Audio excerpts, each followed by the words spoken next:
အခုလိုမျိုးအဖွားကြီးတွေ DJ TV အခွက်ပြောင်တဲ့ဗီဒီယိုမျိုးတွေ loop တက်ခြင်းဗီဒီယိုကိုဆုံးအောင်ကြည့်ပါအားလုံးပဲမင်္ဂလာပါကျွန်တော်ကတော့ iDevice Burmese Channel ရဲ့ပဲ့ကန်ရှင်မျိုးမင်းဦးဖြစ်ပါတယ်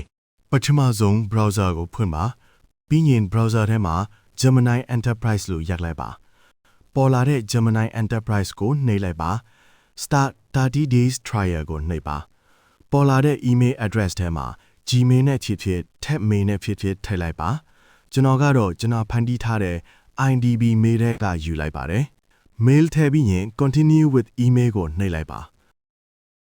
ပြီးရင် mail ထဲကိုကုတ်ရောက်လာပါလိမ့်မယ်mail ထဲရောက်လာတဲ့ကုတ်ကိုထည့်ပြီး verify ကိုနှိပ်လိုက်ပါ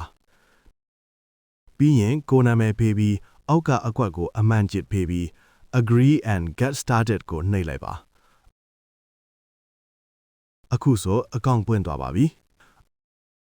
အခုကြော်ညာနည်းနည်းဝင်ပါမယ်အခုပြထားတဲ့ website link ဖြစ်တဲ့ iDeviceBurmese.varsel.app ကနေဝင်ရောက်ပြီးကျွန်တော်ရဲ့ product များကိုဝင်ရောက်လေ့လာဝယ်ယူနိုင်ပါပြီကဲဗီဒီယိုလေးဆက်လိုက်ရအောင်အခု Gemini 3 Pro ကိုရွေးပြီးရင် create videos with VO ကိုရွေးပြီးကိုကြိုက်တဲ့စာရေးထုတ်နိုင်ပါပြီ prompt ကောင်းကောင်းရေးတတ်ရင်ပိုကောင်းတဲ့ဗီဒီယိုတွေရလာပါလိမ့်မယ်ကျွန်တော်ကတော့မြန်မာမိန်းကလေးတစ်ယောက်ကနွားကြီးကိုစီးပြီးမောင်လေးရေမမကိုချစ်လာ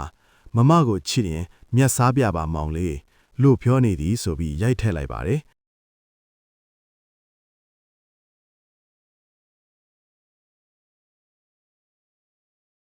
အချိန်အနည်းငယ်တော့ကြာနိုင်ပါတယ်စောင့်ပေးလိုက်ပါ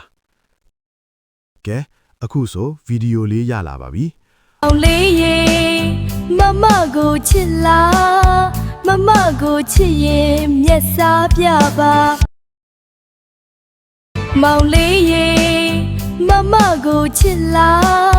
မမကိုချစ်ရင်မျက်စားပြပါအခုလိုမျိုး AI အကြောင်းတွေနက်နဲသိချင်ရင် follow လုပ်ထားပါ Android နဲ့ iPhone နှမျိုးလုံးနဲ့သက်ဆိုင်တဲ့အကြောင်းအရာတွေကိုမသိတာရှိရင်